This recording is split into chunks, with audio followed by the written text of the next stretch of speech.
ณะนี้ท่านกำลังฟังสถานีวิทยุกระจายเสียง FM 104.5 เมกะเฮิรตซ์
ขอความเจริญงอกงามในธรรมขององค์พระสัมมาสัมพุทธเจ้าจงบังเกิดมีแก่บรรดาท่านสาธุชนทุกท่านที่ฟังรายการทานธรรมทางสงบซึ่งทางวัดฝ่ายหินก็ได้จัดสรรมาให้ญาติโยมได้ฟังกันออกอากาศทุกๆวัน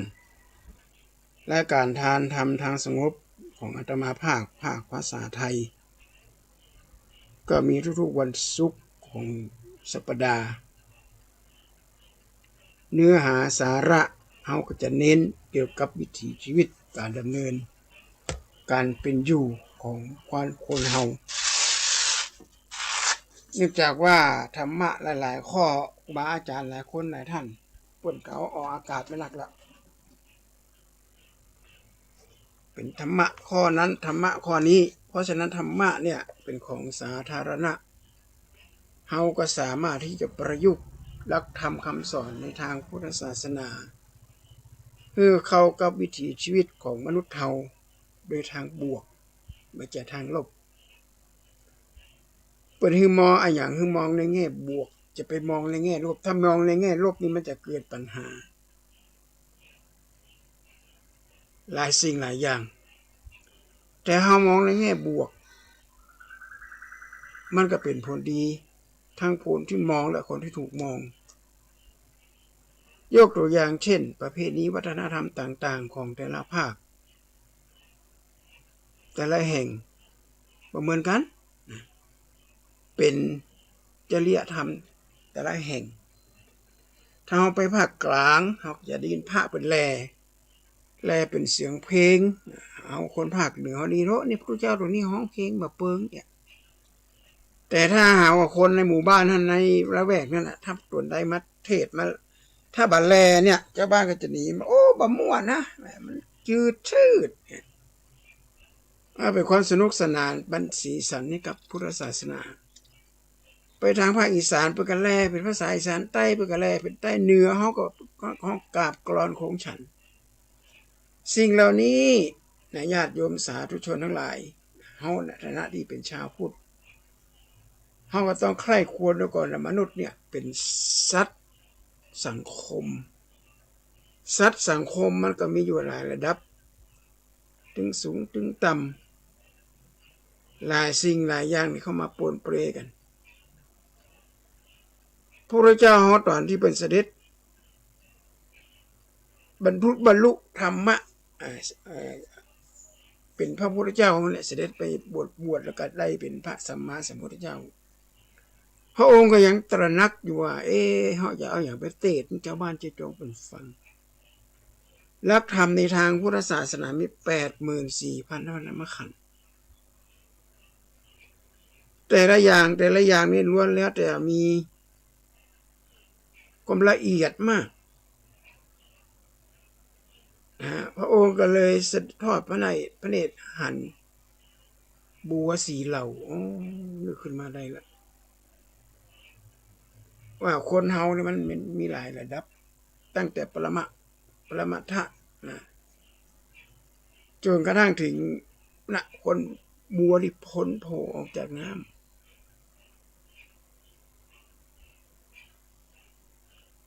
แล้วพระองค์ก็ได้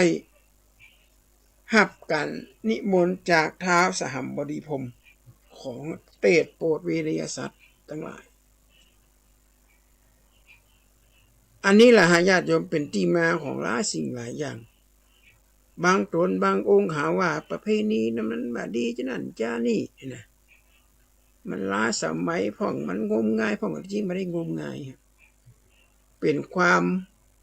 สมานสามัคคียกตัวอย่างเช่นการสืบชะตาการสะเดาะเคราะห์เฮาก็สังเคราะห์หลักธรรมเหล่านี้เข้ากับสิงคาลกสูตรด้วยการเลี้ยงจิตเลี้ยงใจพ่อแม่เสริมสร้างกำลังจิตกำลังใจถ้าเฮามีงานศิลปตาเนี่ยเฮาก็จะนิมนต์พระสงฆ์มาแล้วก็เจ้าบ้านก็จะมาร่วมงานศิลปตาพอเจ้าบ้านเป็นมาร่วมงานศิลปตาเนี่ยพ่อแม่ก็มีความสุขได้หันหน้าหันตาหันหน้าไปหน้าน้องทักทายปราศัยเป็นยังไงอยู่ดีกินดีกันไปไหนมาไหนทักทายปราศัยกันนี่คือวิถีชีวิตของชาวล้านนาวิถีชีวิตของเจ้าของมนุษย์เฮา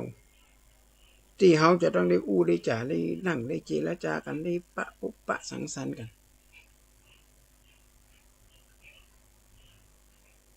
อันนี้เป็นไซโคโลจีเป็นจิตวิทยาของคนสมัยโบราณแล้วมาพอว่า รื่องครัวสืบชะตามันมีอะไรอย่างพ่องเครื่องครัวสืบชะตามันก็จะมีอย่างมีไม้กำบางแห่งก็ใจ4บางแห่งก็ใจ3จังหวัดลำปางมี4เด้อจังหวัดลำปางบางแห่งก็มี3เหมือนกันเป็นเสาหลัก3เสาหลักตั้งเป็น3เหลี่ยมเฮาก็มาเอามาประยุกต์เข้ากับหลักธรรมะของการดำเนินชีวิตแบบการอยู่กันได้อยู่เย็นเป็นสุขนะเขาจะมีอยู่3เสาเสาที่1คือชาติเสาที่2ศาสนาแล้วก็เสาที่3พระมหากษัตริย์ถ้าบางแห่งมี4เสาคือประเพณีวัฒนธรรมเนี่ยอันว่าญาติโยมสิ่งเหล่านี้เขาสามารถเอามาประยุกต์ได้ถ้าขาด3เสาหรือขาด4เสาเนี่ยเขาจะอยู่ได้ก่อนเขาหันต่างประเทศมาหลายประเทศแล้วบ้านแตกสาอะไรครับตอนที่อยู่เย็นเป็นสุขบอกว่าพอได้ดิบได้ดีได้มีหน้ามีตามีเงินมีทองเอาละแพบบินข้ามหลังคาโจมตีสถาบันนั่นสถาบันนี่โจมตีคนนั้นโจมตีคนนี้ด้วยเขามาคำนึงถึงว่าเขามีชาติมีศาสนามีพระมหากษัตริย์อยู่ได้คู่ไผ่ขี่คอจ้างเอามีดไปฟันเอาของงาไปฟันคู่ต่อสู้จนกระทั่งได้รับเอกราชขึ้นมาอันว่าอันนี้ยังน้อยนะญาติโยมที่ว่าได้บันทึกลงไปนะคนโบราณเป็นห้องป้ายซึกป้ายเสือแล้วก็นะเจ้ามูต่างชาติเนี่ยคู่ต่อสู้นะมันเป็นธรรมดาของสัตว์โลกยกทัพยกอย่างมาไล่ตีไล่เข็นไล่ฆ่ามาจี้มาปล้นคนนะสมัยก่อนอันนี้ล่ะเขาก็มีหัวหน้าไล่คอยปกป้องลูกน้องคอยปกป้องของภัยต่างๆครับผมนะชาติไทยชาติศาสนาพระมหากษัตริย์ว่าประเทศไทยห่อไว้ด้วยผืนผ้ามีลวดลายพระปฏิมาเหลืองอารามคนผิวเหลืองห่มเหลืองชาวเมืองงามสมกับนามฟ้าเมืองทองของถิ่นไทยเสาที่1นั่นแหละหรือคือชาติไทยเหมือนเฮาสืบชะตาเสาที่2ผ่องอำไพนั่นคือศาสนาเสาที่3ยืนหยัดกษัตราแล้วก็เสาที่4ล้ำค่าประเพณี4เสาหลักปักแน่นบนแผ่นดินทุกท้องถิ่นเป็นพร้อมพักเป็นศักดิ์ศรีศัตรูไหนก็ไม่กล้ามาราวีไทยจะมีแต่สุขสันต์นิรันดรอาตมาภาพได้ไปฟังผู้เจ้าตู่ตัวหนึ่งแต่บอกเขาจือโจมตีอันศาลพระภูมิหรือบางคนเอามีดไปตุบเอาค้อนไปตุบศาลพระภูมิไร้สาระบ่มีเหตุบ่มีผลขนาดเปิดสวิตช์ไฟมันยังไม่มีปัญญาเปิดเลยมันจะมาช่วยเหลืออะไรเราได้อาตมาต้องขอชี้แจงอธิบายน้อยหนึ่งว่าสมัยครั้งพุทธกาลเนี่ยพระสงฆ์ลาพระเจ้าไปจำพรรษาอยู่ในป่าพูดผีปีศาจทั้งหลายกันนึกว่ามันคงจะมาจำล่ำคงจะปิกแล้วก้าที่ไหนได้มา3 เดือนมาปิกสักเดือนผีสางนางเดือก็ยะยังก็บ่ใครได้บ่ใครสะดวกอึดอัดป้ากันมาหลอกมาหลอนพระเจ้าพระเจ้ากับพระเจ้าได้นะป้ากันกลัวสันโยงผีมาหลอกก็เลยไปถามพระคุณถามพระเจ้าบอกอันนั้นเป็นเจ้าที่เจ้าทางเปิ้นเฮาไปอยู่บ้านเปิ้นเมืองเปิ้นเนี่ยนะเฮาบ่ได้ขออนุญาตแล้วต้องสวดเมตตากรณีเมตตายสูตรพระเจ้าก็ฮือไปทีนี้คนเมืองคุณบอกว่าคนเมืองบอกว่าคนไทยก็จะมีมันสมองอย่างนึงว่าทุกย่อมหญ้าทุกหลังคาเฮือนที่เฮาอยู่เนี่ยญาติโยมทั้งหลายอยู่ในบ้านเนี่ยจ้องบ่ว่าย่อมหญ้าทุกย่อมมีสิ่งสารสัตว์มันตายครับผมกันเฮามาอยู่ที่หลังเป็นโลกเฮามาอยู่บ้านปุ๊บแปลงบ้านแปลงอย่างเป็นมูตี้อยู่อาศัยเปิ้นก็เลยแปลงเพิงฮือแล้วก็น่ะอาจจะแปลงตูบน้อยๆเป็นเพิงว่านะพญาแก้วของก็เจ้าป่อเจ้าแม่นั่นเจ้าป่อเจ้าแม่เลยกายกรรมวจีกรรมที่ได้ล่วงล้ำกำเกินได้ฉี่ได้เหี่ยวได้อย่างต่างๆนานาขอดูแลให้กำเนิดจะไปคุยจะไปเนี่ยอย่างนอนให้ไม่ค่ำไม่คืน จากท่านมาประกับแปลงงามๆหน่อย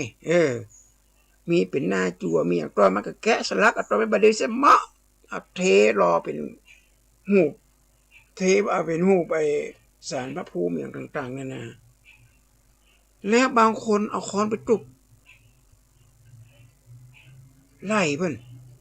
โอ้แล้วเพิ่นเพี้ยอย่างฮือน่ะเพิ่นก็ไม่ได้ไปเกิดอย่างบ้านตัวเองก็มีอยู่แถวนั้นสารพระภูมิก็มีเสียงห้องเสียงดังสนั่นหน่อยไปก็เงียบสารต่างๆนานาเอาไว้ปืนต้นโพต้นไทรคนมันมาหันกับบักก้าไปคุยต้นโพต้นไทรต้นไม้ใหญ่ๆเขาก็กลัวกันอันนี้มันเป็นจิตวิทยาในญาติโยมสาธุชนทั้งหลายเพราะฉะนั้นเราต้องมองอย่างมองในแง่ดีมองในแง่บวกสิ่งเหล่านี้เป็นความเชื่อของศาสนาพราหมณ์เป็นคนนับถือศาสนาพราหมณ์เนี่ยถ้าไปอยู่อินเดียจะหันเจ้ามืดมันนะป่อบ้านเนี่ยจะไว้ทิศต่างๆนานาไว้แวดไปแวดมาปัจจุบันเปิดกันยังไว้กันอยู่นะเพราะว่าเปิดขอบคุณพระอาทิตย์ขอบคุณสิ่งแวดล้อมขอบคุณทุกสิ่งทุกอย่างที่มอบมือกับหมู่เจ้าบ้านได้อยู่กันหลวงตาแพ้เยอะไหมเป็นบอกว่าคนที่บ้ากตัญญูโลกยังน่ารักกว่าคนที่นี่เราคุณแม่งญาติโยมคนบ้ากตัญญูยกมือไหว้ไปมือสาต้นสิงสาราสัตว์ต้นมุงต้นไม้เนี่ยมันเคยไปทำลายอย่างดีกว่าคนฉลาดแต่ว่านี่เราคุณต่อบ้านตรงเมืองเนี่ย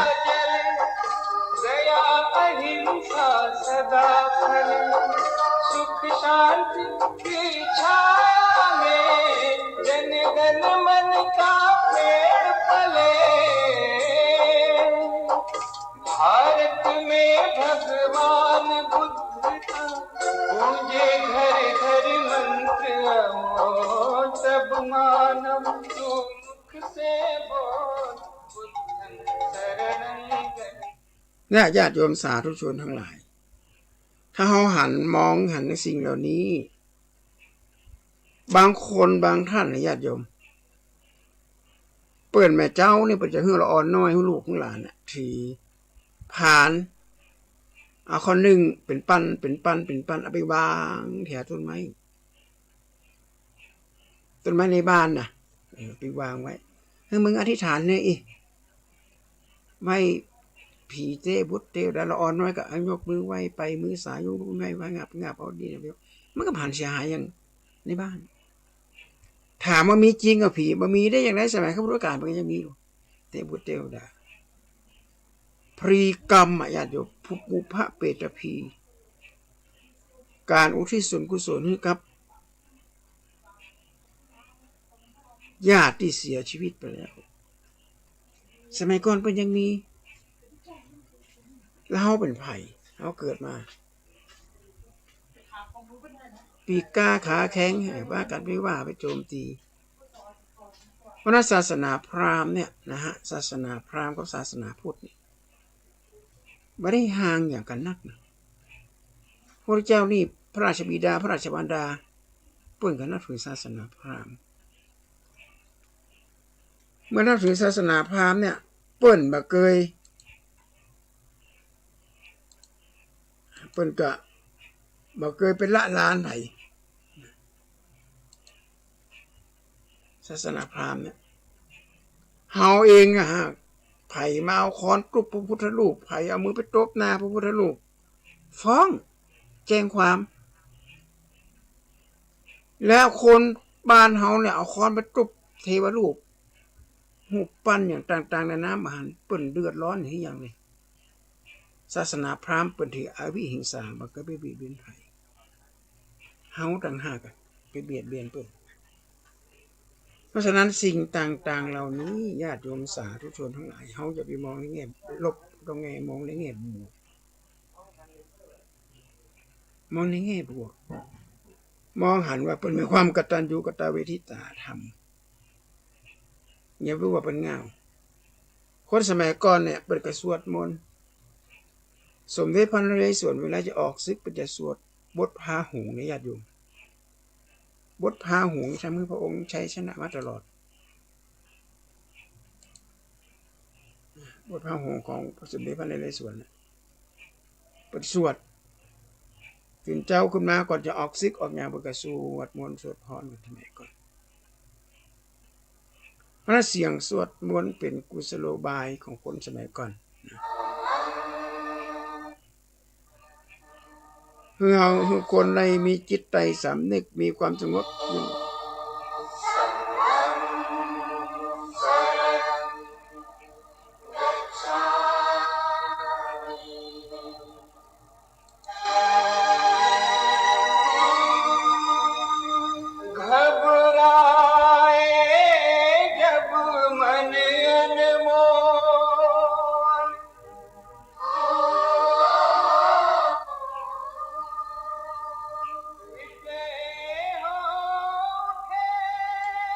พระศาสนาทุกศาสนาในโลกนี้สอนให้คนเนี่ยเป็นคนดี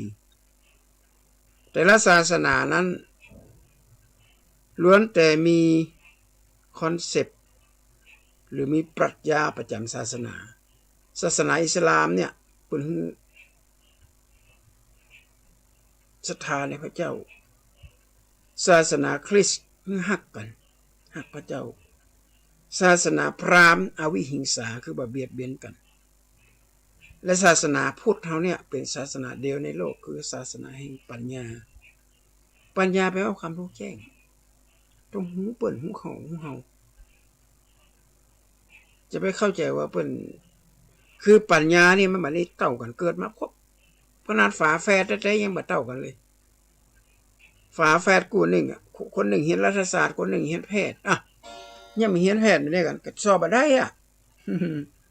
สอบมาได้อ่ะไปสอบแป้นกันไม่ได้อ่ะคณะฝาแฝดด้วยกันยังมาเหมือนกันเลยญาติโยมมันบ่ได้เหมือนกันทุกไปพระพุทธเจ้าบ่ถึงตระหนักอยู่เหมือนกันความเชื่อของความคือเชื่อของมหายานเป็นบอกว่าพระพุทธเจ้านะตอนพระตรัสรู้ใหม่ๆเนี่ยพระองค์นี่ท้อแท้นะถึงกำลักถ้าเป็นบ้าแปลเป็นบ้านเฮาก็ท้อแท้มึงจะไปสอนอย่างไรอ่ะเจ้าอย่าไปสอนเขาอ่ะ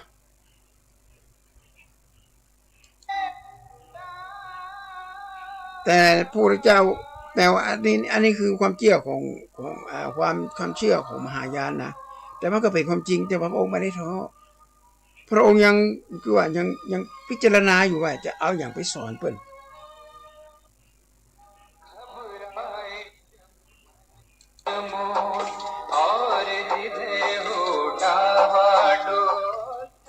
มึงจะอย่างไปสอนเจ้าบ้านเจ้าจองสอนอย่างไรนะสอนที่เขาเข้าใจพวกก็เริ่มสอนตั้งแต่ศีลสมาธิปัญญาอันดับแรกคือสอนคนมีศีลก่อน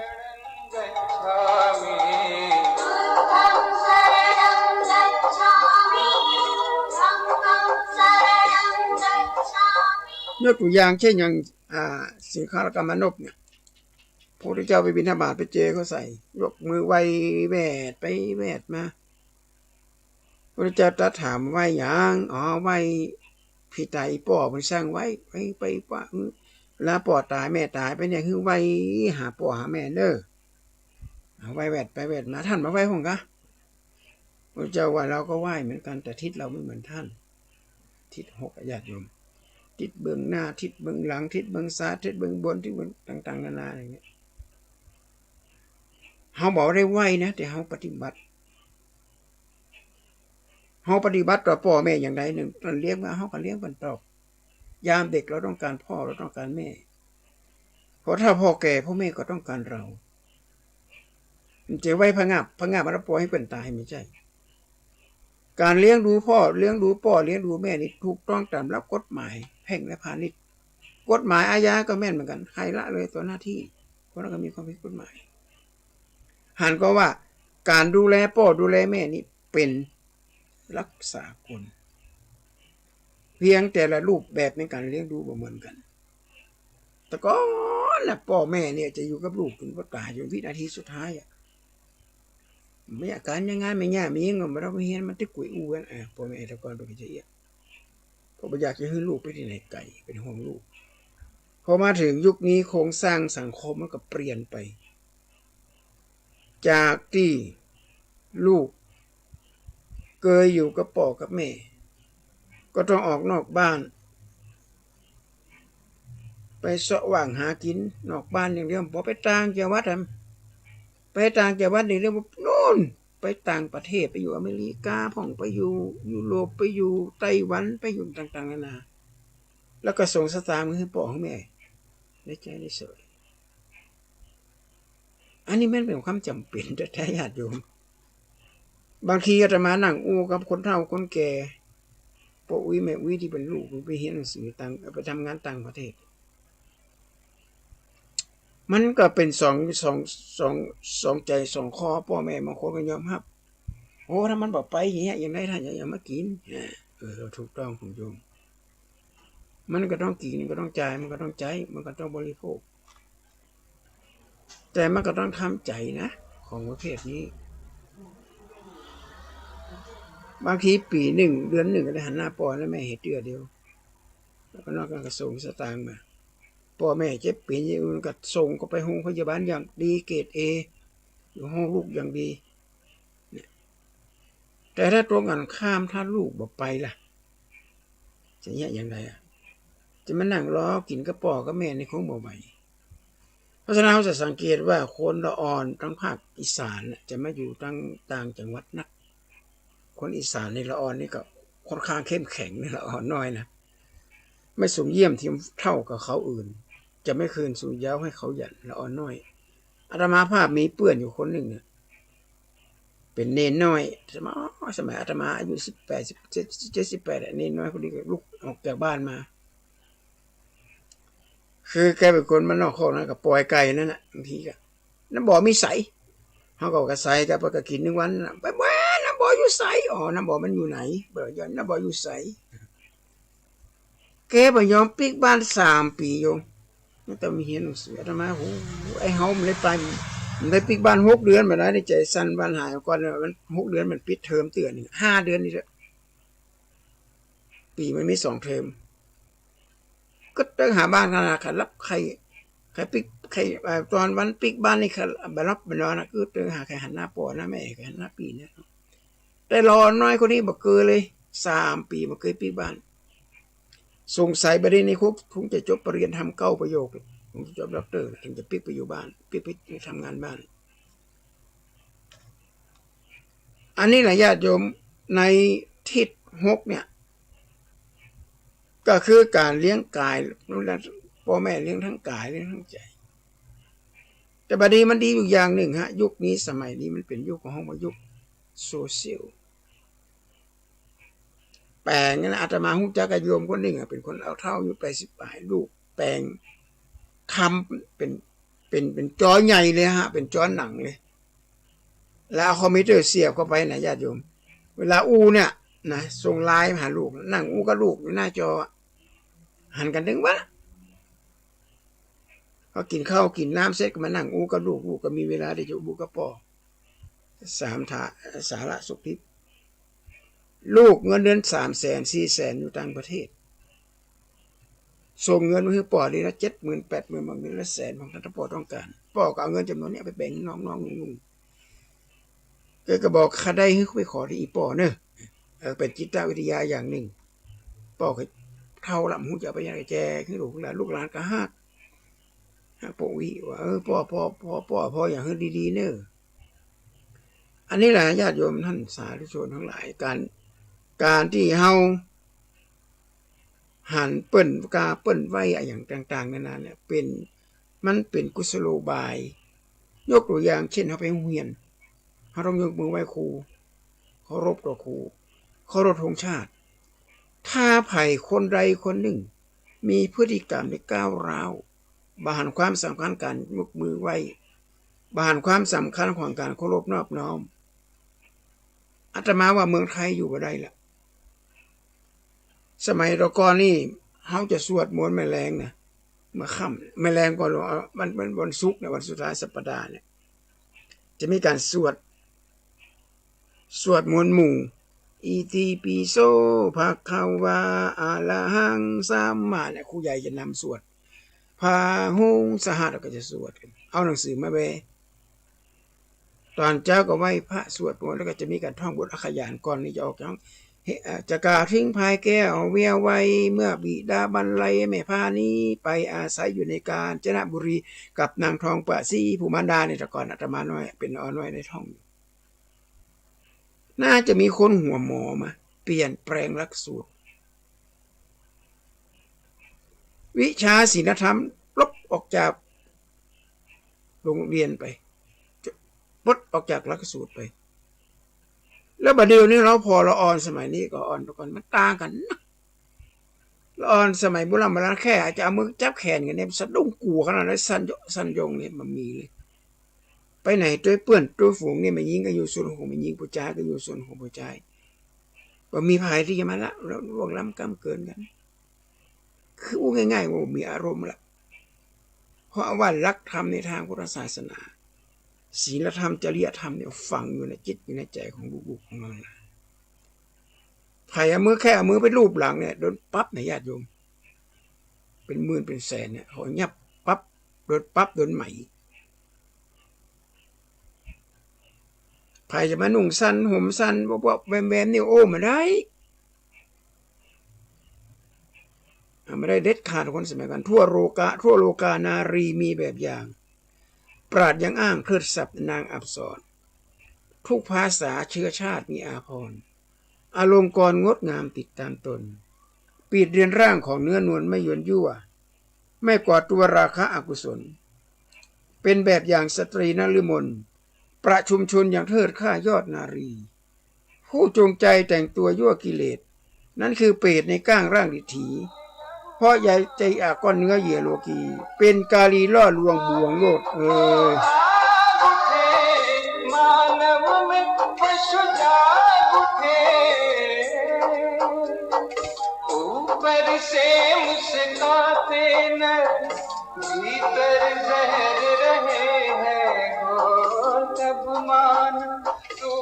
เล่าการกราบกันไหว้กันยกมือไหว้ผู้รักผู้ใหญ่สมมาสุมาคารวะแต่ก่อนนี้ญาติโยมเป็นการบังคับเลยนะสมมติว่าครูขี่รถเครื่องผ่านมาเนี่ยต้องทำความเคารพบาดเจ็บในห้องก็ต้องเคารพนั่งอยู่ก็ต้องลุกขึ้นครูคนนั้นจะประนามต่อหน้าจันเลยว่านายอุทัยวันนั้นครูผ่านมาทำไมเธอไม่ทำความเคารพนิสัยเธอใช้ไม่ได้ไม่รู้จักที่ต่ำที่สูงอาตมาจำได้ครูคนนี้ในนี้เป็นยังมีชีวิตอยู่เวลาเปิ่นไปไหนมาไหนเปิ่นผ่านหน้าบ้านก็เปิ่นผ่านหน้าเขาต้องอยู่ในการเขาก็ต้องทำความเคารพเปิ่นยืดปั๊บมอบเคารพนับถือมันนี่คือความงดงามของวัฒนธรรมไทยเพราะฉะนั้นการที่เปิ่นมีเจ้าตีกาแปลงหอเจ้าตีเลี้ยงผีเจ้าตีเลี้ยงผีผู้ย่าจะไปว่าเปิ่นง่าวจะไปว่าเปิ่นงมงายบัดใจอย่างเรื่องผีปู่ย่าเนี่ยผีปู่ย่าก็คือผีปู่ย่าตาทวด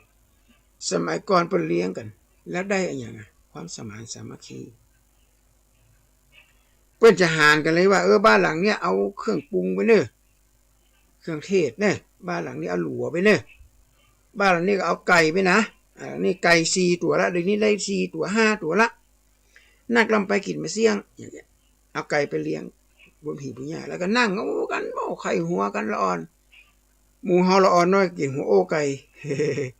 ตับไตโคไหนเป็นมือกินมันจังลืมหมดอันน่ะเอากินหัวโอ้ไก่กินแข้งไก่พ่องอย่างเงี้ยแล้วมีความสุขขนาดนักเลยวันไหนที่เป็นเลี้ยงผีปู่ย่าเนี่ยอยากกินก็ถึงวันนั้นขนาดได้กินไก่ต้มได้กินยำไก่ได้กินขนมได้นั่งนั่งจ้าคนเฒ่าคนแก่ถามสาระสุขดิบต่างๆนานานี่เป็นวิถีชีวิตแห่งความสวยสดงดงามเรามาถึงมาเดี๋ยวนี้บางคนปะท้อโจมตีล่ะจากตัวเองมาเคยมีหั่นมีเงินมีทองมีอย่างพอมีเงินมีทองมียศถาบรรดาศักดิ์โจมตีละตายไว้ไม่อย่างเจ้าตีขนาดสวิตไฟมันยังไม่มีปัญญาเปิดเลยโอ้ยอย่างจะอันไฟมาเงาขันห้าไม่มีในรูปพรหม ก็เพราะมันในพระไม่มีมันมีขันธ์ห้าผีสางนางเดือบ่มีพระญาติโยมจะไปกลัวผีหลอกเด้อ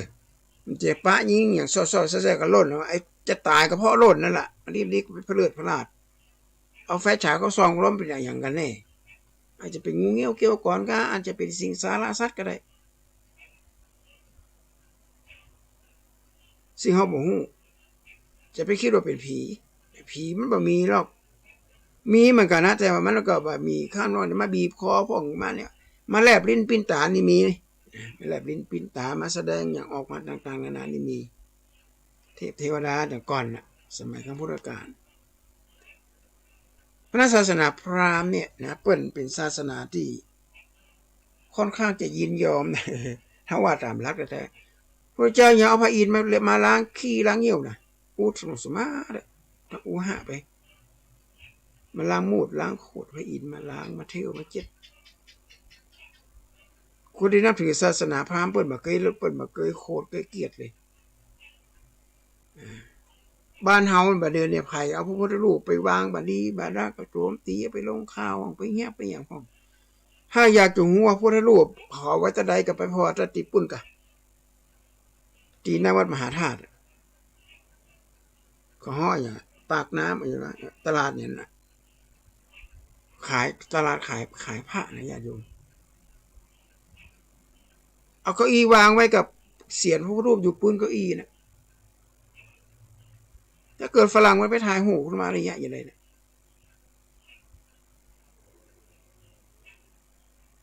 แล้วเวลาฝรั่งยากเอ็นมากับโคตรฝรั่งหมูมาเมืองไทยก็หันเปิดเอาพระพุทธรูปวางเหี้ยวางหายมันก็นึกว่าเอาเป็นเครื่องประดับกับป้ากันไปโคที่เปิ่นเนี่ยและที่เขาขายจะมาในกาดตลาดนัดพระเครื่องมันจะตลาดนัดตลาดตลอดปีไปเลย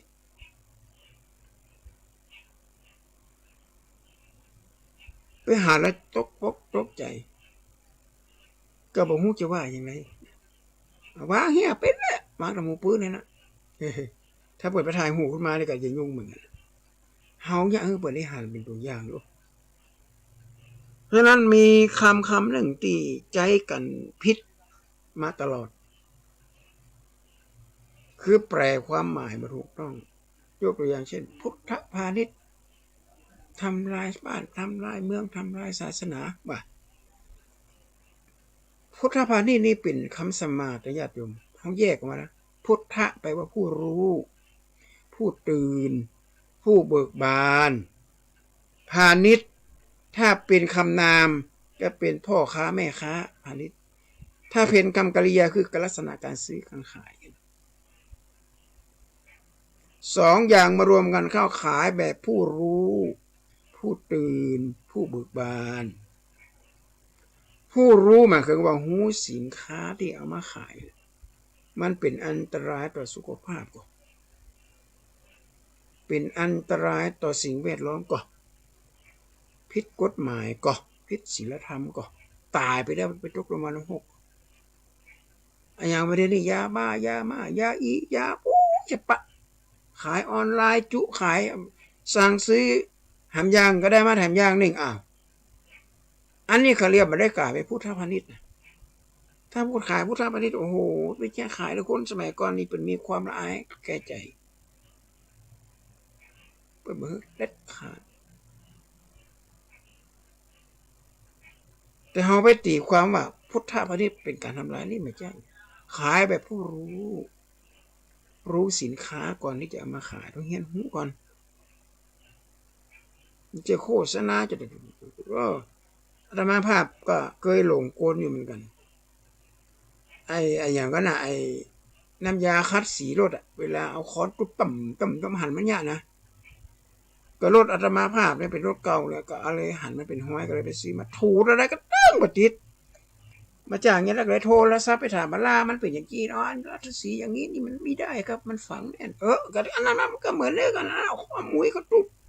เอาเบอร์กี้ก็ใส่ปังเก็บห้อยทะลอกปอเปิดเอาเนาะคูจะเป็นห้อยมาหูว่าที่หลังนี่เป็นจัดฉากนะญาติโยมเวลาสีเขาไปทับสีไปพ่นทับ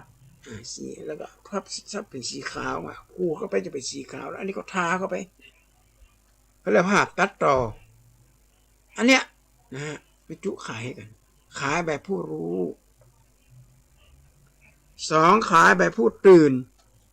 จากอย่างญาติโยมตื่นจากความโลภมาเอาเปรียบผู้ลูกค้าก็มาให้นักลำไป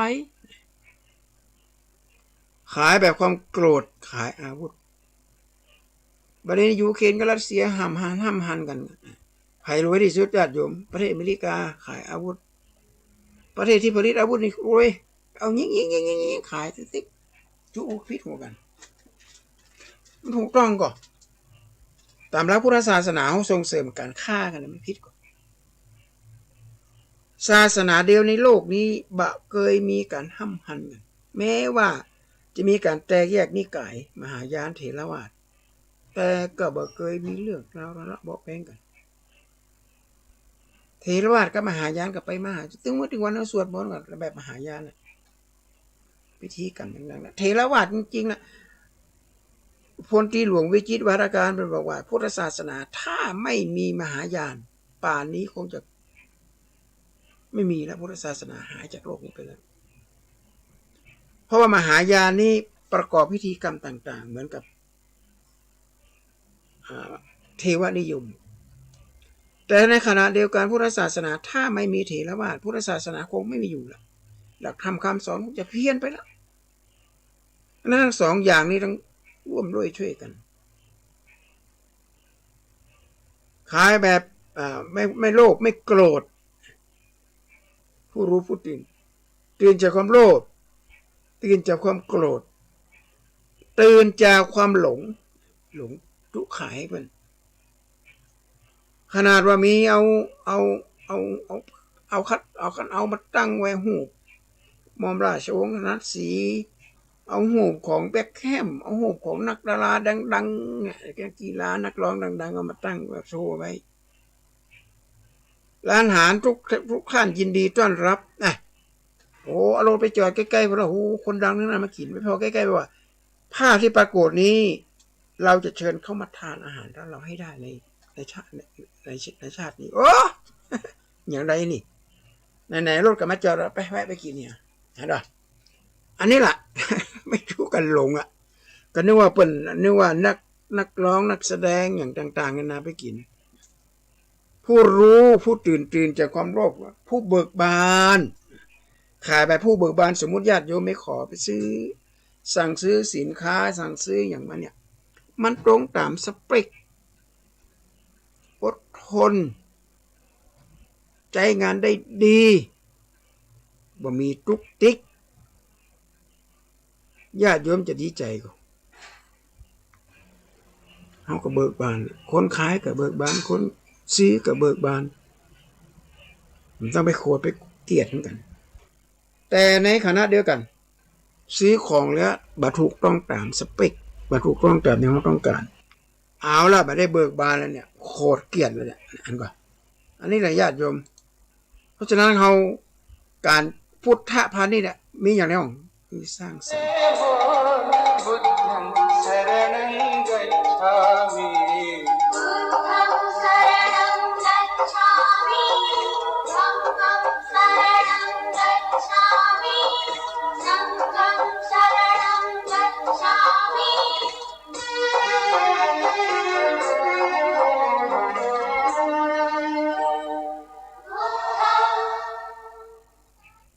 แล้วก็เฮาอยู่ในผืนแผ่นดินเนี้ยอยู่ในพุทธศาสนาเป็นศาสนาแห่งปัญญาเขาต้องสั่งเคาะสิ่งเหล่านี้ลงเข้าไปลูกเจ็บเป็นยันอุ่นไม่ค่ำแม่คืนป่อแม่ก็มัดมือมัดแขนให้เป่าป๊อปหามให้หายเพราะอย่างเพราะกำลังจิตกำลังใจทำให้คนลุกขึ้นมานั่งต่อสู้เลยแต่ตรงกันข้ามญาติโยมถ้าสมมุติว่าคนเฮาเนี่ยมันจะมีอยู่3อย่างกำลังเนี่ยที่เขาจะทำงานเนี่ยกำลัง3อย่างที่ถ้ามืองานสำเร็จก็คือกำลังกายกำลังใจกำลังทรัพย์กำลังกายหมายความว่าสุขภาพก็ต้องแข็งแรง มาเจ็บอดแอด3 วันดี4 วันใครนี่ไม่ใช่ละกำลังกายกำลังใจก็ต้องมีการให้การสนับสนุน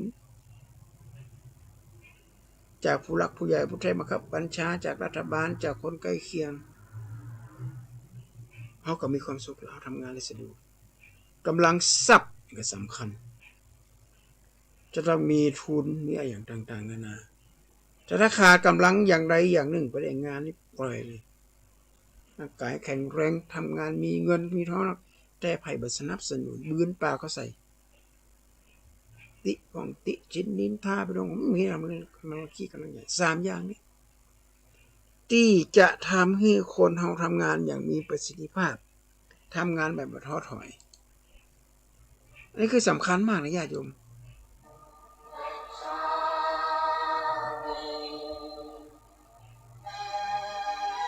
กำลังกายกำลังใจกำลังชาติมาจากไหนบางทีเขาก็เอามาจากการไปกราบไปไหว้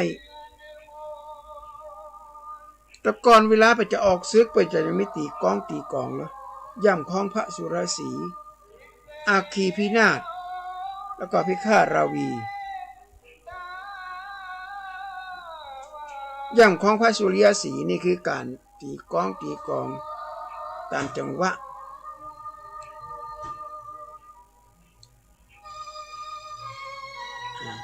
เจ้ากลางวันแมลงทุกเจ้าตีกองหูละไปแล้วกันเลย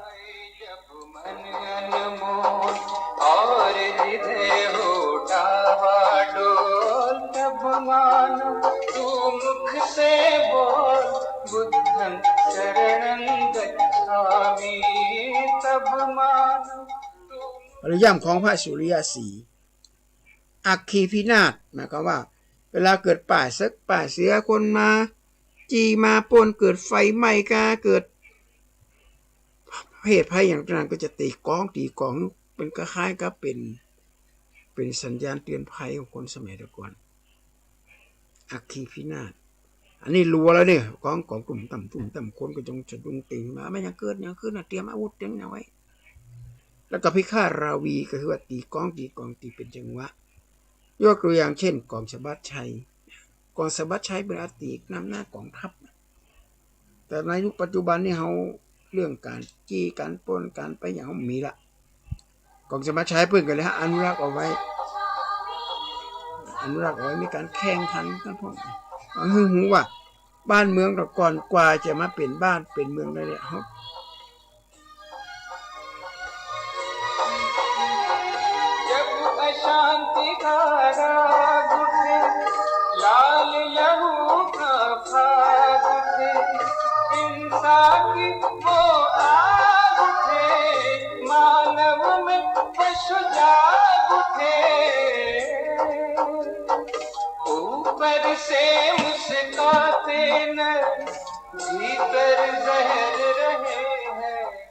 เพราะตีเพื่อกับเพื่อให้เกิดเรื่องมีกำลังจิตกำลังใจในการจะต่อสู้และสิ่งเหล่านี้ญาติโยมเราต้องมองในแง่บวกจะไปมองในแง่ลบเปิ่นมีพิธีกรรมกาเปิ่นไหว้ผีไหว้สางไหว้ผีปู่ย่าเปิ่นกาเปิ่นไหว้กับปล่อยให้เปิ่นกาเปิ่นไหว้ไปเหี้ยมันก็บ่ได้เดือดร้อนอะไรอย่างยกตัวอย่างเช่นเฮามีหั่นต้นไม้ใหญ่ๆเนี่ยเพิ่นจะแปลงศาลพระภูมิบาเรียนี่สำเน็จดีบ่รู้เอาผ้าเหลืองไปคลุมไว้คนก็กลัวบ่กล้าไปป้อมเปิ่นเฮาว่าบวชต้นไม้ที่จริงมันจะได้บวชนะเป็นกุศโลบายของคน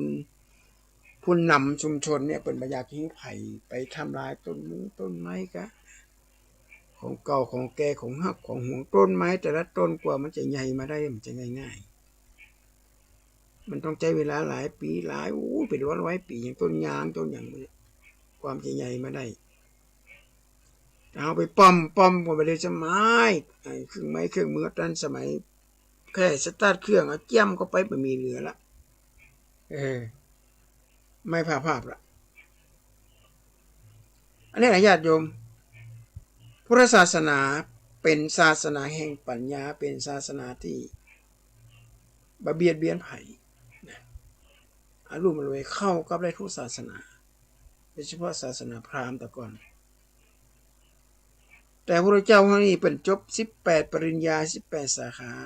ถ้าไผก็จ้างอยู่ลัทธิไหนอยู่ศาสนาไหนมันอู้กับเปิ้นเนี่ยหย่อยหมดเลยเปิ้นจะมีความรู้มากกว่าเจ้าของลัทธินั่นก่อนเจ้าของลัทธิบางทีก็อาจจะบ่รู้เรื่องรู้ราวอาจจะบ่ค่อยเก่งอย่างตัวใดนะแต่ก็ปูป่าพอมาเจอพระเจ้าของเราพระเจ้าแยกเป็นอย่างแล้วเปิ้นก็ถามว่าแล้วมันได้ประโยชน์อะไรประโยชน์ที่ได้มันก็มีเลี้ยงกายเลี้ยงใจพ่องแม่มได้เป็นการเสริมสร้างพลังจิตกำลังใจแต่หลักธรรมในทางพุทธศาสนาอย่างศีล5ธรรม5ลองไปปฏิบัติดูมันได้ผลจนเห็นชัดเจนเห็นผลจนชัดเจนเลยโอ้สายคนที่นับถือศาสนาพราหมณ์แม่นแต่ยกตัวอย่างเช่นการบวงสรวงเนี่ยโอ้ยนะญาติโยมมันเป็นนาดีดูเอาแปะเข้าไปในดีกันเจ้าแม่กันและปัจจุบันก็ยังมีอยู่นะเอาแปะไปเตียวไปนะถือว่าแปะตัวนี้โชคดีขนาดนั้นเกิดมาได้เอาเลือดมาถวายเจ้าแม่กาลีตัดคอปุ๊บติ้งดอกร้อนนะปุ่งเข้าไปในปากให้เจ้าแม่กาลีสมัยก่อนนี่พอพระเจ้าอุบัติขึ้นมาปุ๊บเนี่ยสิ่งเหล่านี้มันเริ่มจะเบาบางลงคนก็เริ่มมีความหูละแต่มันไม่ใช่สิ่งที่พอถูกต้องเจ้าแม่กาลีเพิ่นก็ไม่ได้มาช่วยอย่างเขาเพิ่นไม่ได้มาช่วยมันการย่างงานอย่างต่างๆนานาการเอาสิ่งสารสัตว์มาบวงสรวงสัตว์ทุกชนิดก็ยอมหักชีวิตของตัวเก่าบางตัวก็ดื้อดึงวิ่งไปกันอย่างต่างๆนานาเหล่านี้ญาติโยมสาธุชนทั้งหลายวันนี้อาตมาภาพก็ได้เอาธรรมะมาญาติโยมฟังเอาของใกล้ๆตัวนะเพราะว่ามันมีหลายคนหลายท่านออกมาโจมตีการไปเจ้าตีเจ้าตามีบางคนเอาค้อนไปตู้ปุ่นนะ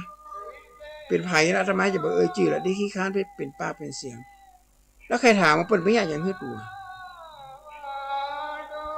เปิ้นก็อยู่ของเปิ้นอยู่หัวบ้านไทยบ้านอยู่เปิ้นต้นไม้ก็เอาค้อนไปตู้เปิ้นอยากจะรู้นะมันมีมันผีปีศาจไม่มีจริงหัวมีไม่เกี่ยวอย่างกับตัวเฮาก็ไม่มีเจ้าที่เจ้าทางเนี่ยควรจะมีไว้ในบ้านแต่เฮาบ่ได้ไปฝากชีวิตอย่างมีนักมีเลยเพราะบ้านหลังนั้นอาจจะเป็นที่อยู่ของสิงสารสัตว์เฮาไปอยู่บ้านเปิ้นที่นั้นเป็นที่ของเปิ้นเฮาก็แปลงที่เปิ้นอยู่เหียก็แผ่เมตตาให้มันก็ไม่คืนก็สวดมนต์สักว่าก็จบแล้วเนาะ